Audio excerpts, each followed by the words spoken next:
Hey everyone, Rick Albert here. Today we're going to talk about why there's so many agents out there. How do you get rid of the bad ones? Let's get started.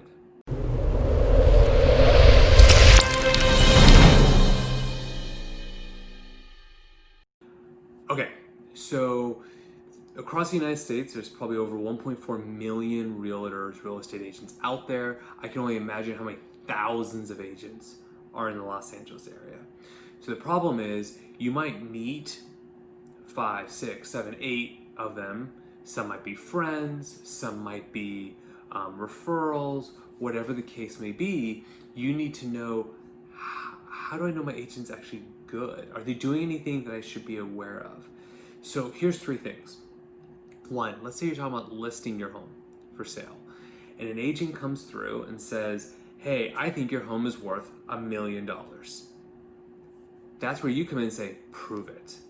Because what's common is a lot of agents, not a lot, I should say some agents, will try to get you to list at a really high price just to lock in the listing, knowing 30 days, 45 days, 60 days, they're gonna start dwindling you down to what the house should have been listed for to begin with, right? So maybe they say $1 million, but your house is really worth $800,000. That's a big difference. Again, they're doing that because they want to just get the listing. So don't always go with the agent that's suggesting the highest list price. Say, hey, prove it, show me the comparables. Because in most cases with listings, you have to sell the home twice. Once to the buyer, once to the appraiser. So you gotta make sure it appraises. The second thing is if an agent on the buying side tends to be too pushy, right? You need to write an offer. Write an offer right now. Here, you know what? Here's the contract. I just sent it over to you. The reality is that agent's not the one that's gonna be making the payments. They're not gonna be the one living there. That's up to you and what you want. Now, what I always tell my clients is like, look, I'm never gonna pressure you into buying something you don't wanna buy for those reasons. However, the market waits for no one. I actually talk about that. I wrote that on my website, rickalbertonline.com. It's the secret rule of real estate. That basically, yes, I'm not going to pressure you into buying something, but keep in mind the seller's not going to wait for you, right? So then most of my clients, they understand that. They get it. They're like, okay, he's not telling me I'm forced to buy it, but if I want to buy it, I got to act on it, right? So if they're super pushy, that can be a problem and a huge turnoff. And the third, and one of the most important things, is if the realtor doesn't disclose something that they know when you're buying. I'll give you a great example. I have a client of mine who was working with a different realtor before me. He wrote an offer on a place, gets a call from his lender, said, hey, this is a condo complex. Do you know there's a lawsuit happening? He then calls his realtor, hey, there's a lawsuit happening. His realtor's response, oh, I know. I just didn't think it was a big deal. It's a big deal, right? And because we don't know what the lawsuit's about.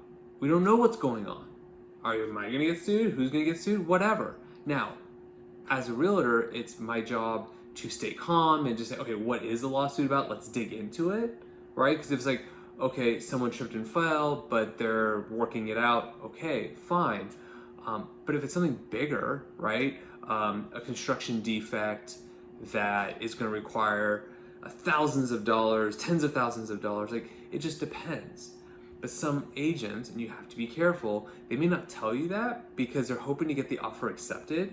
You'll then find out, but by then you might be emotionally hooked, right? You're gonna be like, well, I've already gone this far, I might as well finish it.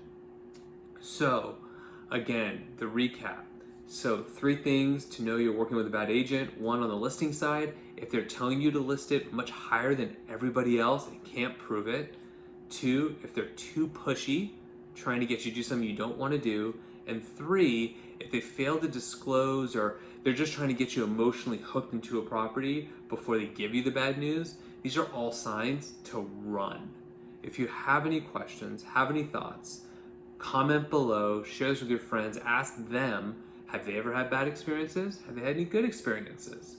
If you guys have any questions, let me know. I would love to help. Thank you all for watching.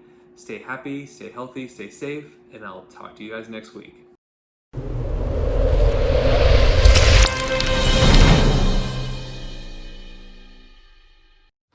Hey everyone, hopefully you liked the video. If so, please don't forget to give it a like, maybe show some love in the comments. Also don't forget to subscribe. We do have other videos posted. Please go ahead and watch them, enjoy them. They'll be posted somewhere here. Feel free to click or just view the channel in general. Thank you guys so much. I'll see you next week.